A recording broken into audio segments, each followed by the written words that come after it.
अप्रैल 2026 ये तारीख आप अपने दिमाग में फिट कर लीजिए या किसी डायरी में लिख लीजिए, क्योंकि इस दिन से आपका ओटीपी डालने का तरीका, यूपीआई पेमेंट का तरीका और बैंक अकाउंट को सुरक्षित रखने का तरीका हर कुछ बदलने वाला रखेगा। पहला, डायनेमिक टू फैक्टर ऑथेंटिफिकेशन। इसका मतलब अब आपकी हर पेमेंट को जांचा जाएगा कि वो कहां से हो रही है, किस मोबाइल से हो रही है, ये आप ही कर रहे हैं या कोई और। जैसे मान लीजिए अगर आप रोज दिल्ली से पेमेंट करते हैं और एक दिन पेमेंट मुंबई से हुई तो बैंक तुरंत आपके फोन पे एक मैसेज भेजेगा जिसे आप अप्रूव करेंगे, उसके बाद ही किसी भी तरह की पेमेंट होगी, वरना नहीं होगी। दूसरा नियम, बैंकिंग ऐप में स्क्रीनशॉट या स्क्रीन रिकॉर्डिंग पर अब पूरी तरह से बैन लगेगा।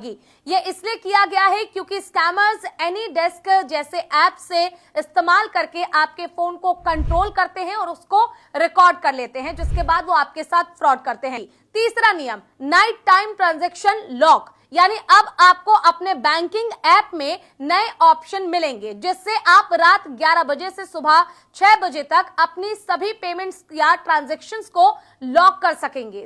अगर कोई चोर आपके पासवर्ड को जानता भी है तो भी वो आपके खाते से पैसे नहीं निकाल पाएगा। चौथा नियम, स्कैम और फ्रॉड करने वालों का अब ऑटो डिटेक्शन हो, जिसका काम होगा अगर आपके फोन में कोई भी फ्रॉड करने वाला ऐप या मालवेयर डाउनलोड हो गया है या कर दिया गया है तो जैसे ही आप ट्रांजैक्शन करेंगे उस समय ये आपके पास बार बार एक वार्निंग वो देगा है।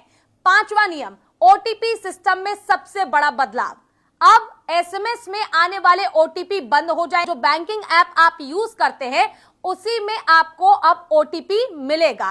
छठा नियम, अब हर ट्रांजैक्शन पे आपसे एक्स्ट्रा सवाल पूछे जाएंगे। फॉर एग्जांपल अगर आप डेली 2000 रुपए निकालो और अचानक से आपके खाते से 50,000 या लाखों रुपए निकाले जाते हैं तो आपसे पूछा जा सकता है कि आपकी मां का नाम क्या है या फिर आप किस स्कूल से पढ़े हैं, और इन पर्सनल क्वेश्चंस का जवाब अगर आप होंगे तो आप दे देंगे, ट्रांजैक्शन हो जाएगा। लेकिन अगर स्कैमर्स होंगे तो ये यहां पे फंस जाएंगे।